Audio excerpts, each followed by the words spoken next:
Sides in a War, Book 4 of the young adult book series, Future Kings, by Seth Giall. All rights reserved by Seth Giall, read by Seth Giall. Chapter 1. Simon. You're shut in, Gordon was muttering. The fire sputtered between them. Even shielded from the wind inside the small cave they'd found, their hair and fire was still at the mercy of its chilling reach. I guess that explains things, the 10-year-old mumbled on. His coat, like Angelina's, was thin, but it had its star-designed hood, and the toque and gloves were on for added warmth. You know, the way you don't always explain yourself and all that. You just aren't used to people. Starben lifted his gaze, showing a tired frown. Angelina recognized the old wizard's exhaustion. They were all still quite tired from the battle escaping the Kanchok alive.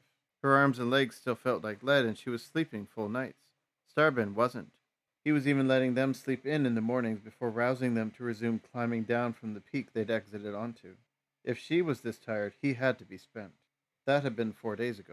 4 days of carefully picking their way down ancient chipped steps, partially covered by blowing snow.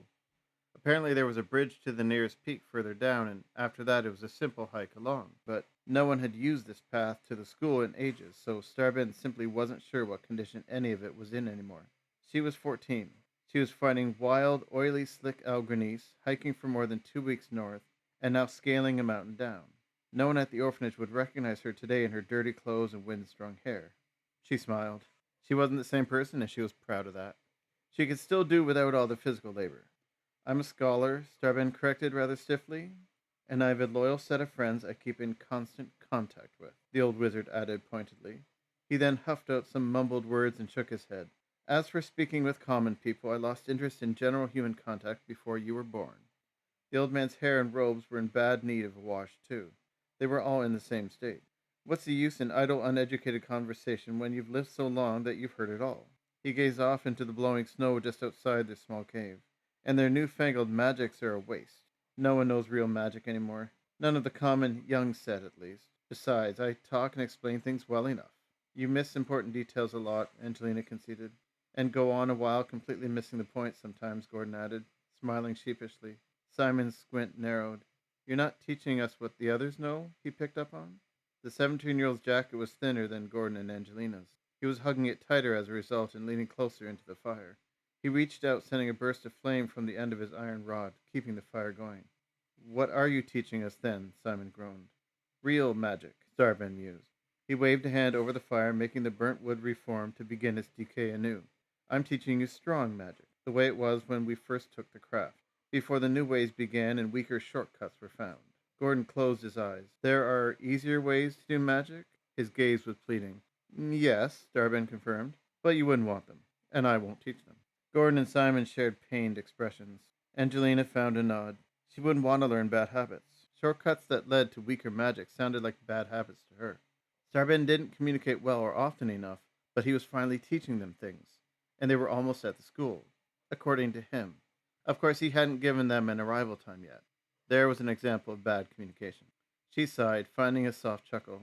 If she didn't freeze to death on the way there, she'd sit and learn new and old magic wherever possible. Maybe he'd keep training them while the school offered alternatives. She could pick and choose which spells she liked the most that way. And why again can't you just zap us there? Simon grumbled. If we're so close that we can see it, and I still say all I see are mountain peaks that all look the same, but anyway. He exhaled, watching his breath hang a long, drawn moment. Why can't we just skip all this walking for once?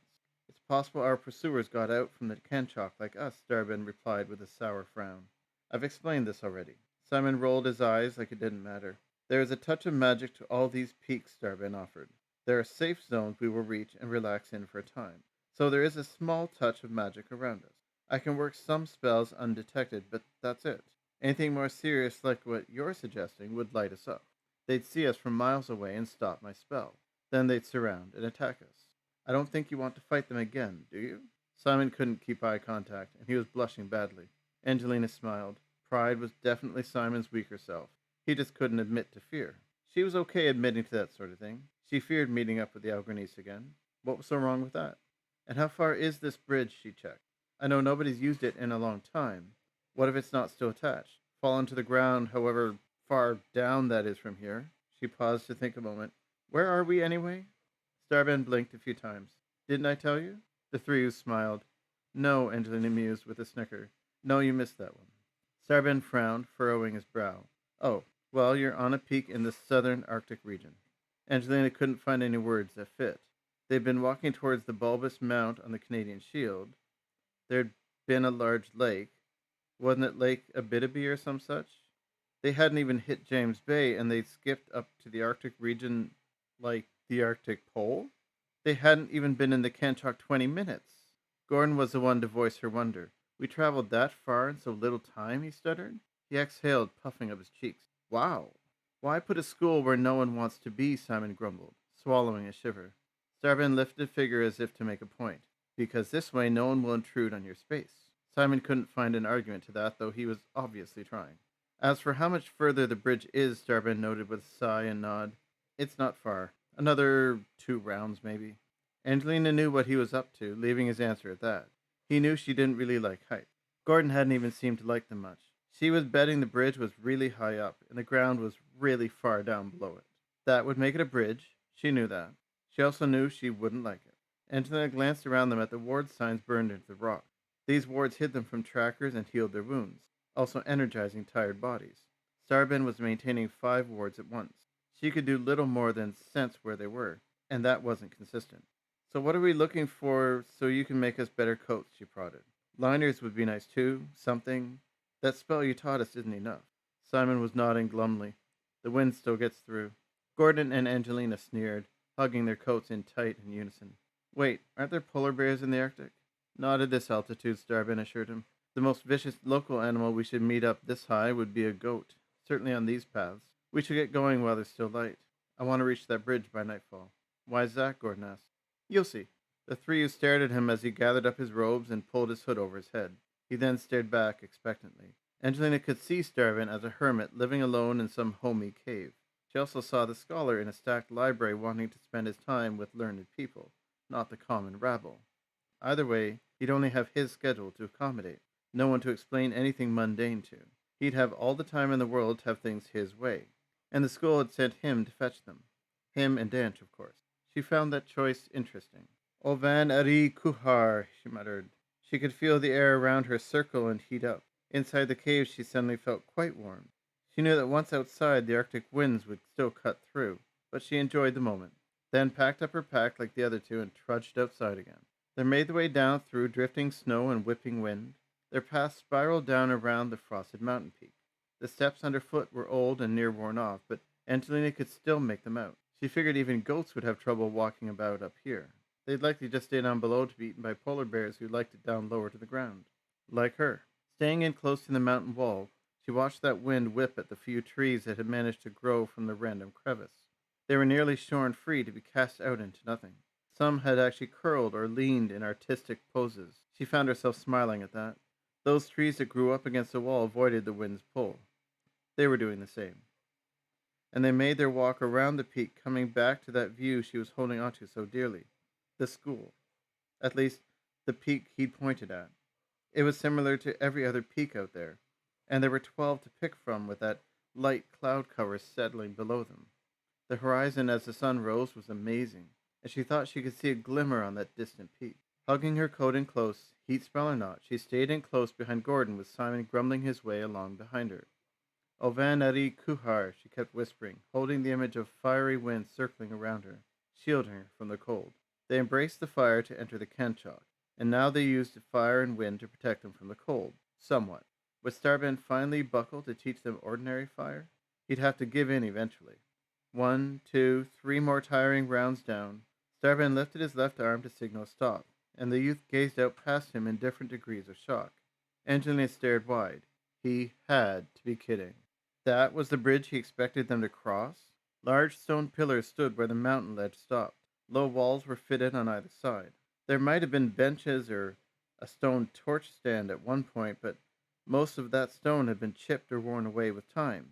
The actual bridge seemed to be made of stone, too. At least, the planks were stone-like from a distance, and the thick rope laced and running along between them had seen better days. In fact, the bridge swayed a lot more than she liked. Any support ropes or columns had been taken to gravity. Angelina cringed. She couldn't even see where the bridge led. It dipped down into a low-level cloud cover. They'd obviously climbed down further than she thought. He expected them to cross that ancient bridge into an unknown to reach the other side she couldn't see. He turned around, gesturing wide. It's different than I remembered. You think? Simon sputtered. Gordon was just shaking his head. There's got to be another way, Angelina pleaded. We'll fall off that thing and die. Worse, we'll live having broken all our bones and be eaten by the one goat the polar bears didn't feast on. Starban's grin was wide. A little dramatic, he mused. Still, he accepted, glancing back around at the bridge. It isn't the most appealing of paths, but to my knowledge, it's the only way beyond this point, yes. Angelina dropped her head back. And this is what we were looking forward to seeing? Starban blinked a few times. No, well, yes and no. In its time, the bridge was quite ornate. Quite the sight indeed. But no, I was referring to this. He pushed through and led them back up against the mountain wall. Pressing a hand against the stone, he muttered quick musical words. White smoke snaked out from his palm, outlining a detailed relief carven into the stone. Angelina hadn't seen this carving for all the snow and dirt, but the relief was now quite clear, outlined like it was. A flying horse swept down over a pristine walled city with a majestic backdrop. Are there flying horses at the school? Gordon asked with a wide grin. Starman frowned back a moment before staring at the relief again and chuckling. No, child. There's no such thing as flying horses. Gordon sighed. Angelina screwed up her face. Then what's with this picture? Fanciful dreams, Starban suggested. And it makes nice decoration. The wall shook, dust falling free. The wall then sunk down an inch and slid apart from the middle. Each half disappeared left and right to reveal a darkened tunnel beyond. Torches lit one by one along both walls, leading the way in. Angelina smiled. This was more like it. The torchlit average tunnel led to an enclosed oasis. Angelina decided there was no better word to describe the place. Trees and flowers grew wild and beautiful colors around a deep, sparkling pond. The forest was lush with bright green clearings, and flowers grew both in contained patches and as buds on hanging vines. The smell was intoxicating, and there was no wind, just muggy warmth and the sounds of bugs hovering somewhere within. We're inside the mountain, Gordon checked. Yes. Starban headed straight for some herbs growing along a low embankment left. There are 10 such places scattered throughout these peaks. They're safe havens and rest stops for the weary traveler. He smiled, gathering up offered herbs. These are just what I need. To heal Danch, Angelina figured. We'll be a team of 5 soon. Starban stood and scanned the cavern. Soon, he agreed. But I don't see everything I need. Still, one more stop and he'll be healthy as can be. Angelina walked around the chamber admiring what magic had wrought. The ground was both firm and springy. She was enjoying the warmth the most. Why couldn't they just stay there and learn magic? They could wait for the wind to die down and travel again. She'd be okay with that. There are packs over here, Simon shouted. They're in way better shape than ours. And coats. These look good. Angelina and Gordon pushed their way through the healthy undergrowth, finding Simon standing in a wooden structure mounted up against the inside wall. Shelving and counters ran around the inside with a back wall slotted for weapons and staffs. The wall was empty, but Angelina found the leather and cloth packs to be in great shape. She noticed boots Simon had missed. The 3 of them dropped onto wobbly stools to switch off. What they were wearing was in bad repair. Starben, she called, glancing around to find him. It took a moment, but she finally spotted him kneeling by the cavern's central pond. He was only just visible between the trees and drooping leaves from where they sat. He took a small leather envelope from his belt and held it up, whispering an unsealing spell. The white threads unwound at the envelope's bottom, and the envelope lifted up, hovering. An off-white glow showered down, encompassing the green hill. There, amid the healthy grass, appeared a young man in brown leather cloak with its wide leather tie. The collar and sleeves were wide, and the pants and shoes were simply crafted. His skin looked pale, and there were scars from where he'd been cut deep, but he breathed. Angelina noticed there were fewer scars than the last time she'd seen him outside the charm, and like before, she could see his stomach rise. So that's the apprentice, Gordon asked. Danch, Angelina replied distractedly, fitting her foot into the new boot. That's the seal charm he's staying in until he can be healed properly. I guess this is what Starban meant by needing clean water. More like special magical water, I suppose. Starban was drawing some water from the pool. That water flowed along Danch's wounded body. Muttering new words, the water then formed a mirror image of the apprentice, clothing and all, and sunk down onto him from above like a blanket. The water settled, it sparkled, then faded to nothing. He must have been hurt bad that first time, Angelina reasoned. I mean, Simon got cut in the canchuck, and Starman could heal him right away. Angelina and Gordon both glanced at Simon. Simon frowned and shook his head. Don't expect me to show you the scar, the 17-year-old groaned. And it still hurts. especially in this cold. He shrugged. Besides, it was mostly surface, nothing too much. Angelina nodded. Dan should have been hurt too seriously inside then. Something dark left inside, maybe. It made sense more serious injuries couldn't be healed right away, and Starman had been in a rush to help them get out of town. They had been spent for energy and magic since then, at least they'd been on the run and busy. She found the boot she was trying too small and tried another. It fit all right. She transferred wood and food from her old pack into the new one while Simon and Gordon did the same. Coats, boots, packs, she listed off when that was done. The coats and boots were both a rather bland dark brown, but she wasn't complaining. Do they have any other clothes, do you think? Preferably more colorful? The other two shrugged and nodded. Let's find out. Food wasn't an issue. Angela grabbed some fruit as she struck out with a fresh coat, pack, and boots in place. The flavor was amazing. She was so hungry. She grabbed a second and third fruit as she continued her search. Starban had mentioned that his and their magic would be getting stronger the more north they got. She wondered when that would start to kick in. Maybe when they stopped running long enough to notice. She found herself laughing. Bedrooms, Gordon shouted with a cheer to her right. Angelina smiled. A comfortable bed and soft mattress? Maybe she should stick with the boys. They were doing just fine finding things. The bedroom boasted 10 beds with mattresses. Wooden dividers were up for privacy. Gordon was bouncing on one bed. Simon had claimed a corner mattress. He was snoring in no time. Angelina started searching outside rooms. I claimed the first bath. Gordon's eyes went wide. Angelina pointed to one side. There's more than one.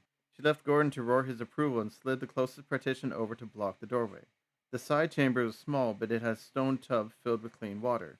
Touching the stone, the water instantly started to steam. She dipped a hand in, finding it the perfect temperature. She wasn't about to turn down such a welcomed offering. Clothes were discarded, and she sunk down into the water. It felt so good to soak in warm water. She looked around for soap. There wasn't any, but she could live without it for now. How long had it been? 2 weeks and 4 days of walking? They'd found the odd stream for cleaning along the way, but they were always too cold and way too rushed. There'd been that run through and from town for time as well. Wash day had been Tuesday. She was surprised she remembered that part. The water had always been cold at the auditorium on wash days. The warm water soaked through, making her feel so relaxed. The water even smelled better than anything they found since town. In short, she'd never felt this good in a bath. She just let the world do what it wanted and enjoyed the moment. Unfortunately, a result of always being chased was an ever-present sense of time. After a point, she just couldn't relax anymore. She climbed out and started soaking her pants. They could almost stand on their own at this point. Otherwise, scrubbing and kneading the cloth, questions came to mind. How long did they actually have to stay here? What if they arrived at the school late? Why weren't there new clothes to pick from? Picking her pants from the water, she had a thought. Why wait for her clothes to dry again? Ovanari Kuhar, she demanded, focusing her thought around the pants. Instead of the warm wind whipping around her body, they formed a barrier around her pants like she'd hoped. She watched the water fizzle until there was nothing but dry cotton. That's more like it. I wonder if the other two know about this. She quickly cleaned the rest of her clothes and got dressed, keeping her new pack close, then dragged the partition aside to rejoin the others. Gordon was sitting shivering on the edge of the nearest bed. The 10-year-old frowned. They needed to be cleaned. So we dry them, Angelina urged. Use your barrier spell. Hot wind? Gordon furrowed his brow. Angelina motioned for him to stand and performed her spell. Like this. Gordon was smiling, watching his clothes sizzle away. Thanks, he mumbled. I should have figured that out. He sat back down, glancing aside dejectedly. What's wrong? Angelina asked. It's nothing, Gordon tried. Angelina staring him down. It's just that I can't do what you two do, Gordon whined. I can do most, sure, but it's not as strong. I couldn't even learn 2 spells that last time. A tired shrug. I want to be a good wizard, not a lowly mage. What are you talking about? She plopped herself down on the bed beside him. Did you see what you did back there in that Kenshock? That was pretty amazing, telling it to do all that freezing and such. I know I couldn't have done it. I just commanded it to defend itself. Which I couldn't have done, Angelina insisted. Nor could Simon. Gordon's frown remained. Besides, Angelina mumbled with a shrug. Even if you're destined to be a mage, what's so wrong about that? Mages and wizards, different magical skills, sure, but they're all people. And they all do magic, which is more than any of us 3 grew up truly knowing. Not really, right? Mage, wizards, anything is better than what we had. Gordon's smile was unconvincing. I suppose. How are you doing with all that emotion and memory you hadn't planned on carrying around? Angelina asked. Sorry again for tacking them on. I didn't know the projection we tried would leave you with our unwanted bits. I know, Gordon assured her. He sighed low. Starban cleared it. He erased what wasn't supposed to be there. A short, pensive pause. I've got pieces of memory still, but even that's all fading. Soon I won't be able to remember that either. Gordon picked at a hole forming in his right knee. Angelina, before I forget, about your parents. Angelina smiled, then frowned. What about my parents? I've been figuring out more of what I got from your heads that time, Gordon continued with a wince. Even with what Starbin cleared up from what remains, well, there's something you should know. Angelina's frown was deepening. What is it, Gordon? Why so serious all of a sudden? It's about Simon. Gordon glanced over where Simon slept, then back again. He took an extra moment to think on things. You know how he was a spy for the town before they left him alone? You mentioned that. He tracked down different people, wizards, hiding in town. Angelina sighed. He'd already told her this much. Was Gordon going to get to the point already? Gordon cleared his throat. He was the one who told them about your parents. Angelina stood. She wasn't sure why. She just couldn't sit anymore. What? She summoned. Her mind was racing and breathing fast. You've got to be wrong. My parents weren't. She stopped. They weren't wizards. Angelina's thoughts found an automatic point. Starbin had suggested her natural learning and talent at magic was because her parents had been great wizards. That had been before entering the Kenshot. She had ignored it with so much else to focus on. He told her to trust her intuition, but could it be? All along she'd figured there was something else she had to know about Simon. She'd learned about him being a spy for some group in town. He'd been used as a child to weed out hidden wizards. They'd left him in hiding. She'd known all that, and she'd figured there'd been more, but not this. Starbin had been right. Her parents had been wizards, and if Gordon was right, they died because of Simon. Angelina turned, finding Simon staring back at her. You killed them, she mumbled. Her mind was catching up with her words. Thoughts and emotions were coming online, as if shock of what she just learned made more sense. She found rage building. You killed my parents. I didn't know, Simon sputtered. He glanced angrily at Gordon before returning his fearful gaze to Angelina. I didn't know you then, and that makes things so much better. She took a few steps, balling her fists. They burned alive in that house because of you. Simon backed up and tried to run. He tripped over a bed and fell, rolling back to his feet. He pushed out from behind a partition to gain open ground. I'm sorry, Kay. I'm sorry. You tried telling me that once heading north, Angelina sneered, feeling the tears fall. I figured you were just apologize for being an idiot. I'd no idea how much of one. Before she could lunge with her nails out, Starbin was there holding her back. Simon backed further up, holding his arms for defense. This isn't happening. He killed my parents, Angelina snapped. She swung out, getting nowhere, and Starbin pushed her back a few steps.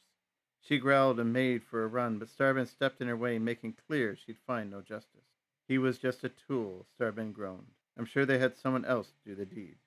Angelina part sneered, part grimaced amid the free-roaming tears. She felt angry, bitter, and depressed. She felt something akin to a wild emotion, wanting to kill Simon, badly maim him if nothing else, and then throw him into a burning house. Think Spider helped you all those years out of the kindness of his heart? Simon shot across, followed by a hastily shaken head. Think he had kindness in his heart? It was guilt for what he did. He killed your parents, not me. But they'd be alive if you hadn't said anything. You killed them as good as having thrown the match. I tried to tell you, Simon pleaded. I came along on this death trap of a trip to make sure at least you survived. To make up for what I did. Simon wiped his eyes, scowling inwardly. I only ever dared to dream. I tried to tell you, but I couldn't. No apologies can make up for any of this, Angelina hissed. She balled her fists again, readying herself for a lunge, whether Starbin stood in her way or not. Then it hit her. Simon had gleamed what he knew. Starbin had suggested she trust her intuition. He'd insisted her parents had been wizards. Those two final thoughts now made more sense all of a sudden. You knew, didn't you?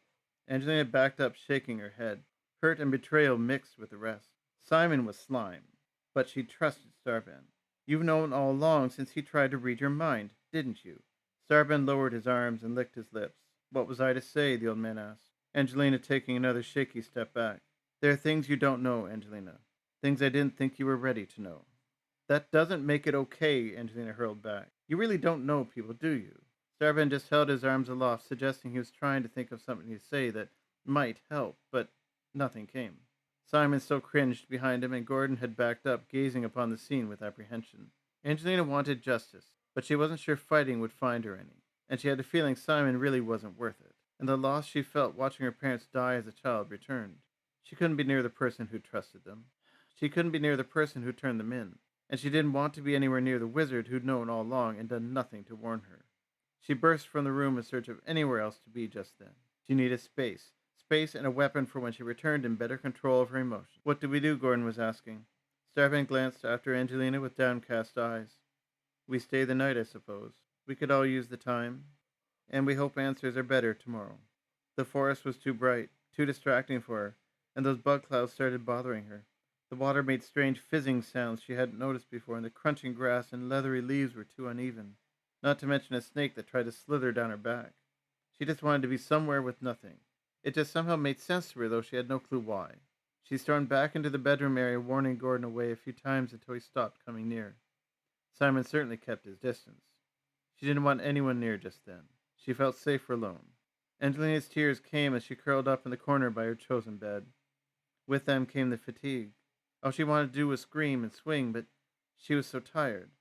She was so confused. She didn't know what to do anymore. She finally just crawled into bed and prayed she'd wake up somewhere filled with people who didn't lie or hold things back. She yawned wide and closed her eyes, trying to make a list of the places she'd been and how many people she'd known to fit that bill. There weren't that many either. She opened her eyes with a start. A hollow cold wind blew, and the dampness from the stones beneath her curled body made her shiver. She looked down and around, then bolted up wide. She was in a worm-like maze. The worm segments stacked up around her, making their oppressive walls, and a dark gray sky slowly turned above. She backed up quickly, wiping a web from her hair. She just then noticed the webbing between the worm-like wall segments. "Starben," she called. "Gordon?" Her voice didn't carry. No one answered. "Starben," she shouted more angrily. She hugged herself for warmth and started forward. Left or right. The maze went both ways. Which turn should she take? She closed her eyes and slowed her breathing. "The direction spell," she muttered with a grin. "I can use the direction spell." But where to? She had no destination. Her gaze went up. She didn't even have stars. Too bad she didn't have Gordon's stone to make constellations on his forearm. She steeled her expression. Then she'd get a destination. Then a star chart of some sort. She started to climb. They'd yet to test that theory of climbing the walls and walking along them. The spiders and Algrenese had scaled the walls unscathed. Why couldn't she? Reaching the top of the wall took serious effort, but she hoisted herself up. As soon as she lifted her head to glance around, the wall started sinking. New maze walls grew on either side as her walls sank down into solid rock until it had fully merged and was nothing against flat, unmarred stone. The walls around her were the same, just a few feet over. The maze had shifted around her. "Fine," she hissed. "Have it your way." She closed her eyes and knelt. She sent her mind outwards, sensing stone and web. She expanded her mind, uncovering miles of maze with no center bowl, no end. This couldn't be. For a flicker of a moment, there was a sense of being herded. Like her old dreams, she was standing there with a feeling of being followed by hundreds of invisible pursuers, patiently stalking her down, near but also far. She couldn't stop, but there was no doubt they'd catch up to her in the end. And she opened her eyes in the maze, slowly shaking her head. They'd escaped the maze, and the maze hadn't ever been this large. This wasn't real. Something moved around the far corner, and she turned. She had the impression it had been a person, but no one she'd ever met. She'd had enough of this. If this was a dream, she refused to allow things to go on like this any longer. She projected her own mind into the maze. Walls curled and melted, and the rock turned green. Then the rock turned dark, and cavern walls with dividers rose around her. A humid air filled in what damp once reigned. She awoke, staring warily about. The dream vision had almost been real. She lay back down, blinking into the night. What was she supposed to do now? Everything was falling apart around her, even her dreams.